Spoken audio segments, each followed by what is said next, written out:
Hello, Shariff Abdullah here.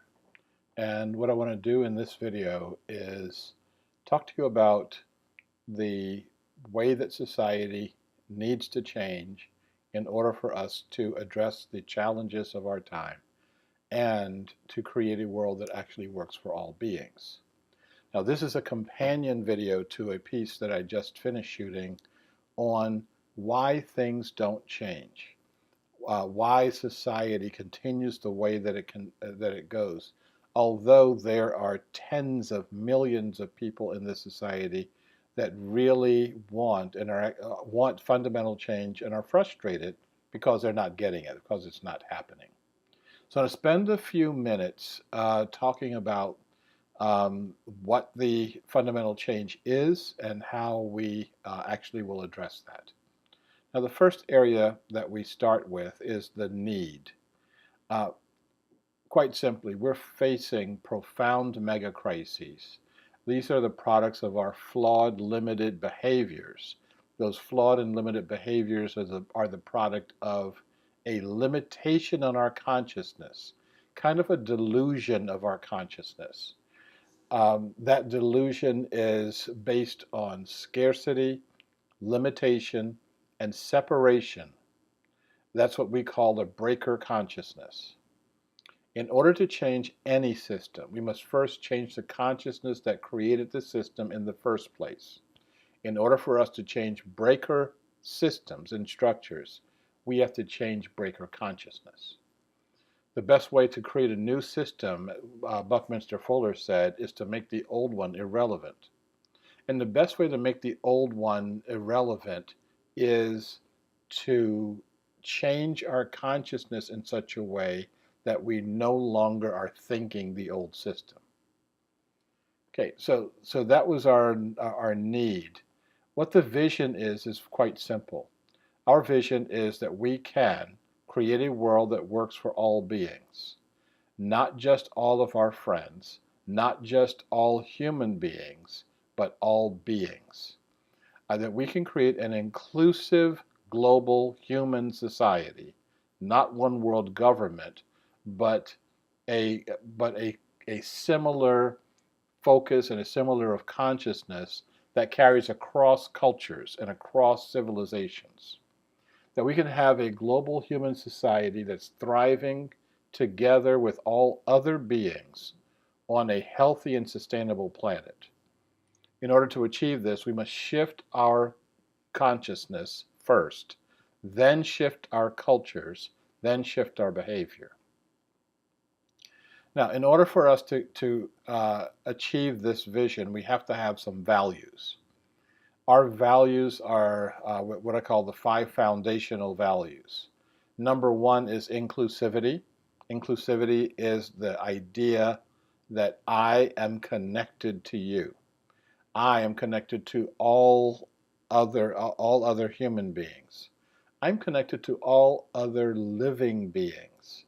And that connection will form the basis of the next society that we live in. The second value is collective responsibility and empowerment, that each one of us is responsible for the society that we see right now. We need to stop looking for scapegoats. We need to stop looking for the bad guys who are doing everything. All of us are responsible, some of us much more responsible than others. But if all of us are responsible, we all have the empowerment to make the change that happens in our society. We don't have to keep asking those powerful people over there to do something for us. We can do this something for ourselves. Our third value is consciousness and spirituality. Consciousness being that all of us, all beings are conscious, and all that consciousness can blend together to create a network of all beings, and that consciousness can be emerging to a whole new way that we do human on this planet. Our fourth value is authenticity. And authenticity is very simple, that you actually believe the values that you espouse. We can talk about having certain kinds of values and having certain ways that we look at the world, but then we do something else over here when we think no one's looking. Authenticity is recognizing that I'm always looking. The fifth value is what I call vision-driven action. And by vision-driven action, what I mean is that all of the actions I take are driven by the positive energy of the value of the vision of creating a world that works for all. Once I recognize that, I can start seeing that there are many actions that don't take me closer to a world that works for all. It actually makes me move further away from it. So our challenge is, how do we create the kind of vision-driven action that gets us closer to our vision? Next, we need to look at what are the models for the kind of society that I'm talking about. What are the models for the kind of revolution that I'm talking about? And to me, the prevalent model is what is called the Velvet Revolution in the former Czechoslovakia and the other people power revolutions that have happened around the world. People have come together with vision and determination and have transformed the societies that they've lived in, where they use nonviolence and positive affirmation to defeat and rid themselves of obsolete governments. And it's our turn to rid ourselves and to support a whole new way that we would govern ourselves on this planet. This is the next step of a lot of the works that have come before us. This is the next step in terms of Gandhi's work, Martin Luther King's work, Václav Havel's work, Nelson Mandela's work. Each of those leaders indicated that their work was the first step. We're the next step. Our story has to be based on our living vision, and that vision is creating a world that works for all. Instead of us wasting our time opposing breaker systems and structures, what we are going to do is organize, create, build, and support alternative systems and structures. I can go out and I can protest the banking structure, or I can build a new bank. And I can build a bank based on my principles of the world can work for all. That bank is going to look very, very different than the ones that are downtown. And this is going to help all of us recognize that the vision, the goals, and the means to achieve those goals are all the same thing. You can't go downtown and start smashing windows wanting a peaceful society. You can't send oppositional energy to any group and expect anything to happen other than getting oppositional energy back. So what we are doing is looking at how do we empower ourselves in such a way that at the same time we disempower the breaker society. That's the challenge that we're looking at. So how do we do this? There are two things that we need to be looking at. Number one is learning. Number two is doing.